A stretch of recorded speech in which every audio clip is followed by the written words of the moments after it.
bit more passive, trying to not have that much action. On the outside, we just got the perspective of Hen, Chapix, and Janice.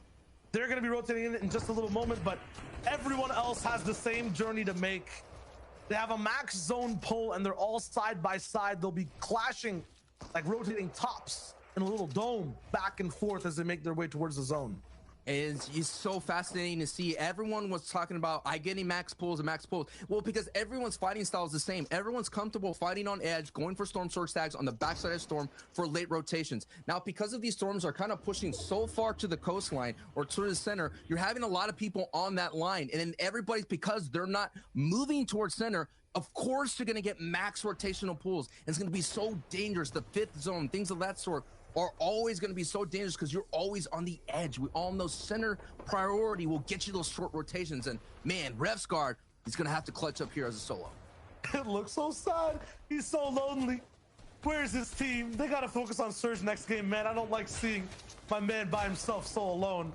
He'll figure it out. Props though to stay alive till that point. No shield. Oh yeah. Maybe he can make it through. If you see the numbers on the top left of your screen, 58 players alive, 22 trios still left in the lobby. Once that number of trios hits 17, that's where those big placement points start getting handed out as well. Right now, Benji, Amplify, Matzo in the best position in this entire base right now. They're from the bottom side, just beaming up, clawing up towards these upper boxes, trying to drop down anyone, get more elims and more loot. Now we're seeing the teams. We've seen Chapix go down.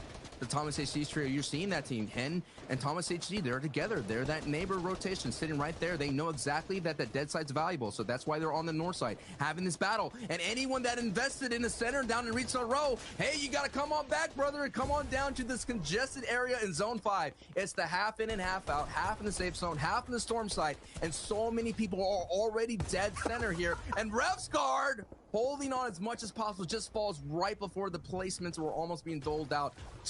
Tough ride right there, but this is what I'm talking about. Janice, Hen, and Chapix. Now Chapix is back to his feet here. 2 elims so far for Hen. Now they're gonna have to make this rotation, but I'm thinking because so many people are already there box fighting, they're not gonna have an opportunity to hit Janice and Hen and Chapix. This is gonna be a very decent rotation, long as someone doesn't turn and hit them, as they do take some tags here. Always gonna be a box watching. You can never assume things get to happen for free, but it's fun to believe. They finally get in though. This is pretty much for free. It was just one big pot that basically rotation, but I'm not talking about rotation. I'm talking about overtaking the whole server. Look at Thomas HD. I think he just ate a snipe, but it doesn't matter. These guys have position. And Sancho, when we see this team up top, do they ever drop down?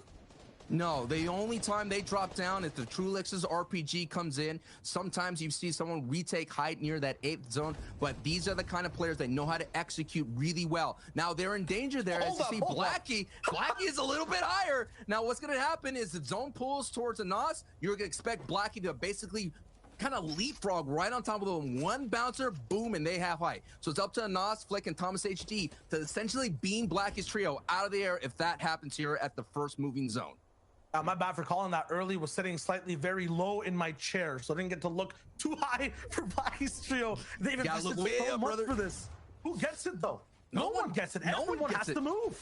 Okay, everyone has to move. So that bouncer play, that leapfrog is not an option, but they still bouncer essentially all the way to the front of the zone if they want it. But expect that team who is at height right now, Blackie's trio, who's above Noah's, is to basically wait just a little bit longer for someone else to establish a point. Then they'll go and kind of cap right on top of them. But it looks like Erican's going to elect to, he's going to stretch that out a little bit. He's going to stretch that tarp a little bit to give him a little bit more airspace, so to speak, to go over.